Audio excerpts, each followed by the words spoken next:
wa Budinda. Mubakubireko mu ngalo abakulu bano.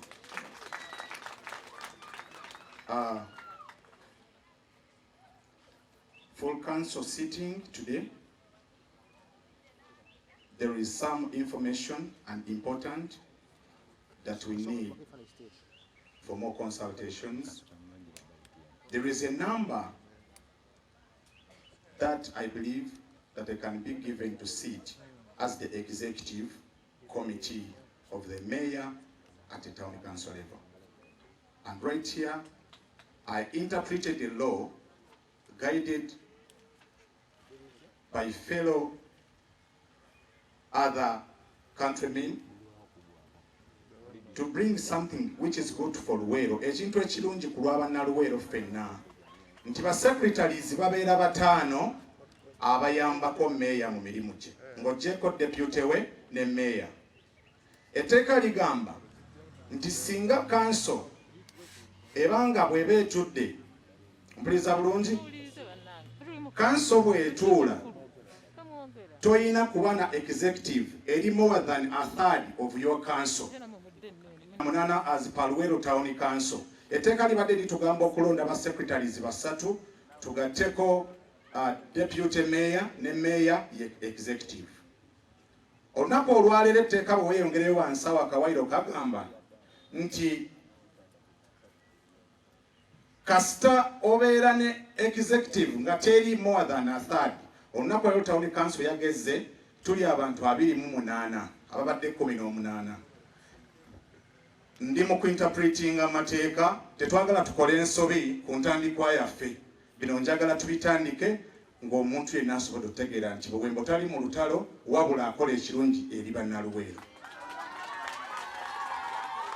Basawo ne bannyabo, olunaku olwaleero bwe tumala okufuna ba secretaries basatu, osobola okufuna secretary omu n'ogamba nti ono atwale education and health. N'abeera omuntu omu ng'atudde mu bintu bibitya ng'era alipotinga mu kakiiko kamu oba akalala gya reportinga ebikwata ku health n'ebikwata oba oliawo ku byenjigiriza. Awo wenjagala okujja nti leero etteeka linzikiriza nze alina 28 okufuna ba secretaries bataano otekeko deputy mayor nga nange nga tuli abantu 7 ng'executive. Ekyo bw'omala okukiza ebbali kitegeeza nti ekikyuse si bukiiko bwa kanso. Ekikyuse si kwongeramu bantu balala nti kanso egezza okuba ku 28 berina okuba. Wabula etteeka bwe liba nga lituwa opportunity eyo tulina ogikozesa nti okuwa omuntu omu katugambe nti mwami Kafeero abeere nga yavunaanyizibwa ku byenjigiriza n'ebyobulamu, tekitugasa kutikka muntu omu buvunaanyizibwa bungi ng'etteeka litusumulula ne ligamba nti osobola okufuna abantu 2, omu akwate eby'education omulala akwate ebyobulamu. Bassebo ne bannyabo wensinzidde ne ngamba nti olunaku olwaleero meeya wammwe omulonde eyakalayira tali si mwetegefu ku disclosinga oba ku declaringa executive ye paka nga tumaze okukanya ku nsonga eyo. That one will be done in the next full council sitting. Thank you so much. Kuba Katonda n'ensi yange Ssaabasajja Kabaka awangaale. Nze mbadde mu kubya byayi tambuliraawo. Munzikirize nsooke mbanjulire ttiimu yange gyempise nayo. Abakulu bano bwe twamala akalulu mwezi gw'okubiri nabayita emmere bw'ebeeka kabala bakugabule. Nina obuyinza obukugabula leeta bakuwe essowaani yo. Bwe twamala akalulu mwezi ogwokubiri gavumenti nnungi nnyo yatuwa ebbanga lya nnaku 9 nti akalulu bwe kaggwa meeya alidde n'awangudde buli omu asooka addeko ewuwe embeera emala okukola ki okukakana. Twagala kwebaza akawaayiro ako akali mu constitution yaffe nti mu nnaku 9 okuva lwe twamala akalulu tugezezzaako naddala nze ttiimu eyange okugizza emitima. Baali banyiivu bano nga tebasalikako musale. Mwabakuba obulule muddali mukati nga nange mukama waabwe mwendi. naye nze ebbanga eryo lyonna nnaku 9 ndikozesezza kubazza mitima nga mbalaga nti ensi tekoba ku bwaki, ku bwa kansala, tekoba ku bwa meeya. Nga bwe nkoze bwekyo mu bakansala, nakano kankagambe nammwe abalonzi baffe, bakama baffe, buli lwe tujja okulayira mwe mutuleeta. Nzijukira omukolo nga ndayira gwali gwa kabi nnyo. N'olwekyo ffe kye tubasaba kimu nti olw'okuba mutukuba ekigwo ate ne mutusitula, tubasaba okuyeeya mu kukendeeze. Oluusi mutulwanya n'otulwanya. Muleke Mwami Buwembo ne ttiimu ye kati gye tugenda okutambula nayo emyaka nawulidde nno giyinza okuba 7. Waliwo wennakalumise naye nga mayinjiri 5, naye nawulidde omusanvu waliwo we guyita eyo guyinza okuba 7.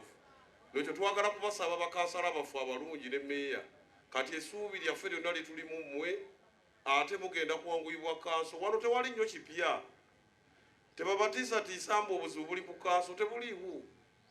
Gwe kasita omanya etteeka ne bw'otambuza emirimu gyo. Kansala jangu n'ekiteeso kye tukutumye kituuse mu kanso, kiteekeyo, omuwandiisi waffe akiwandiike, tawunikira akakisse mu nkola.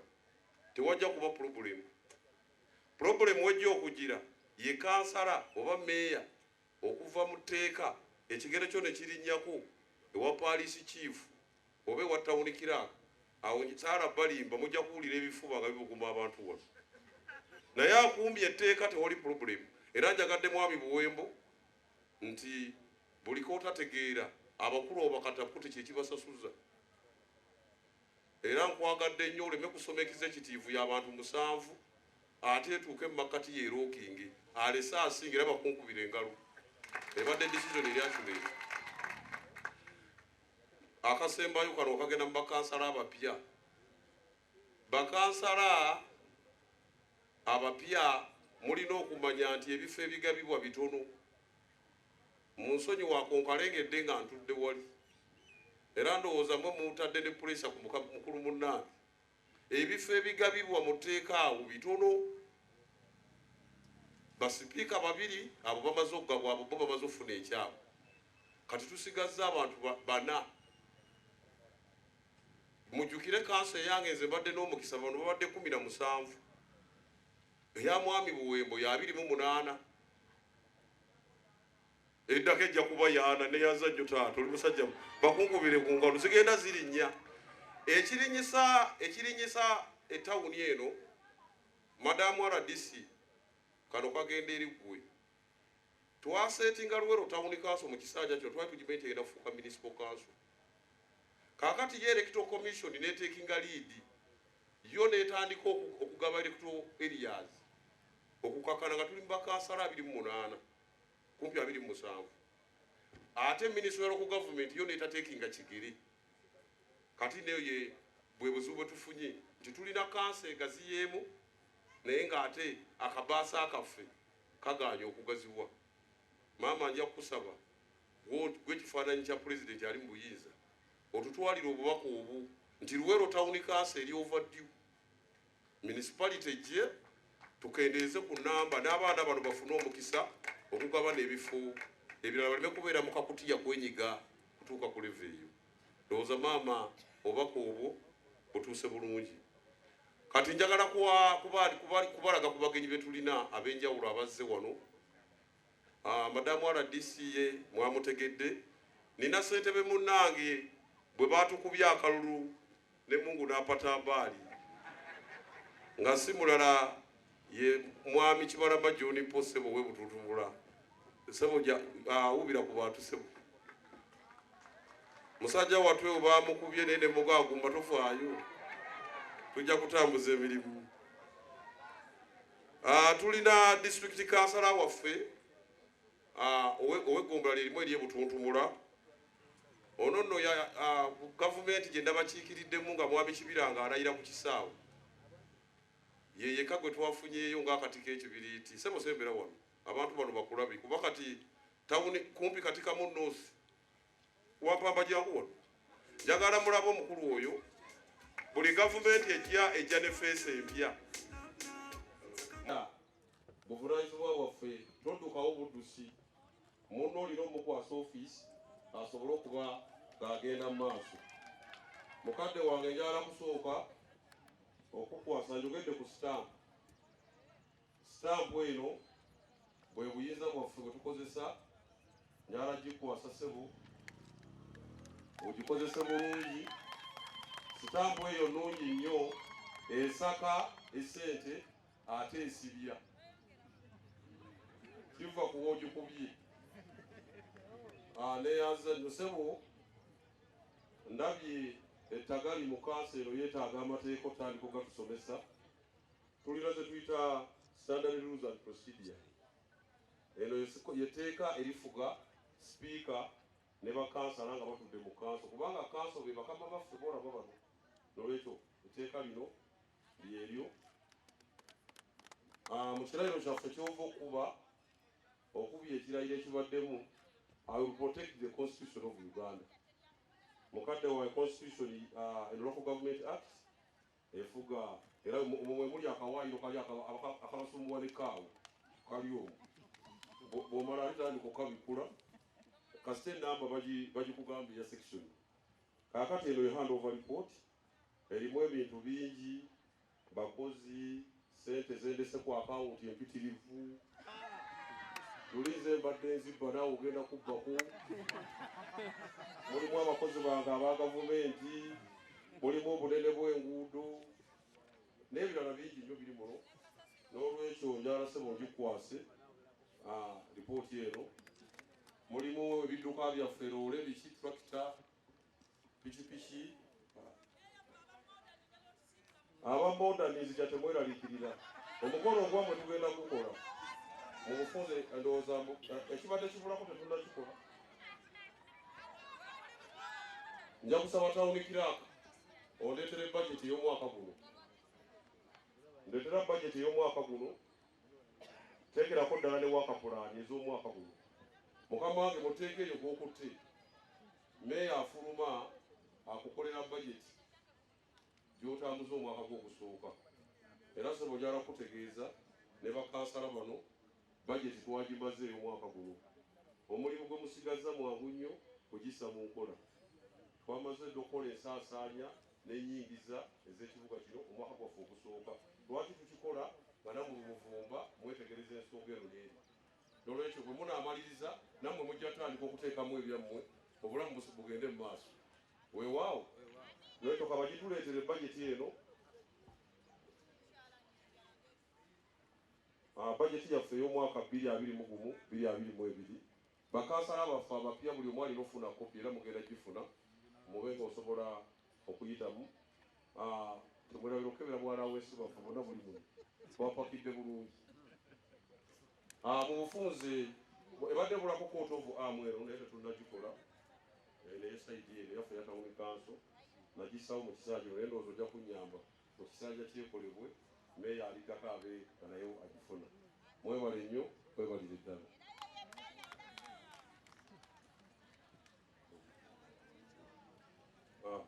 Kaakati ssebo nkoddayo kutuula handover report gy'okuwadde ndowooza sayingira oli wansi omutwalire.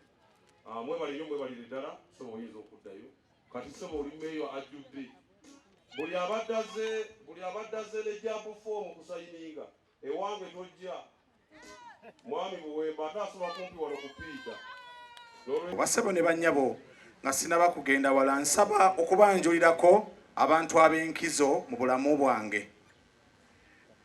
Nsaba okubanjulira kitange anzaala mwami Kalule Joseph nga zikyamukubira endulu atudde saidi on tata yimirira obawuubireko.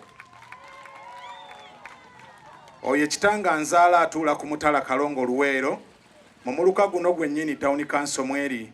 N'olw'ensonga eyo ndi mu kusangulawo ebigambo ebyo byonna ebibadde bitambula nti mukulemberwa omwana atali wammwe n'ekijja kitanga awo watudde era wenzikibwa mu Town Council wano. Taata, njagala okukwebaza olw'okunkuza obulungi. Sinzekka mba neewadde nzekka oba neeyagaliza nzekka, ffenna nga famire okutukuza obulungi. leero bwe ntunuulira kyendi ne baganda bange kye bali buli omu alina kyagasse ku munne nze okuba kyendi kiriko muganda wange Senfuka wadde ng'ate ye awangalidde mulimu gwa bwa takisi naye alina kyangattako muganda wange Kajimu Ronald alina kyangattako ye yakuguka bya busomesa ye n'atandika amasomero Eddie atali wano ssaawa eno simayo baatuuse ye n'abeera ate dokita ate naye n'abaako kyatugattako Julius n'aba dokita Chris Jones n'embeera accountant so kitegeeza taata watusigamu ensigo n'osomesa abaana bo ennyumba eweramu diguli 30 mu Luweero wano teba nnyumba ntene taata nkwebaza olw'okuweerera ebyo bibadde bigambo bya taata mwenna bakadde bange abali wano taata Kakande na mwenna ab'ennyumba yaffe okuveeka nsaba muyimirire muwubireko abantu bano nnyinza obutaddamu kantu kano mu maaso mubawubireko bamanye nti bambi weemuli mwebale nnyo eyo nga nvuddeyo ate era siyinza wadde nga taliiwo omulungi mange nga yagenda dde wa Ssenkaaba oyo naye yakola kinene okulaba nti abaana tubeera bulungi yagenda ndi muto nnyo nali ku Everest College nga ndi mu senior 4 naye taata n'afuuka maama taata n'afuuka buli kimu ne bamaama baffe abaaliwo ewaka nkyebaliza Katonda Chris Jones musajja mufumbo ow'obufumbo obw'empingu empingu eba mpeta era musajja ayina abaana naye lwakuba nti wembadde ntudde nga bwomanyi bambi abamunduza batambuddeko naye Vanessa waali Vanessa jangu oyimirire wano nga njogera ebigambo bino kubanga bwe naata bino gye bujja bino bye tusiga bye mugenda okusikira nnyinza obutagula nnyo mataka ge munaasikira naye ebigambo ebifaanana bwe biti mujja bisikira Janice we muli mujje wano mikwano gyange bwe nva sayidi eyo ndowooza n'omukyala nsaba bawuubireko bannange bawuubireko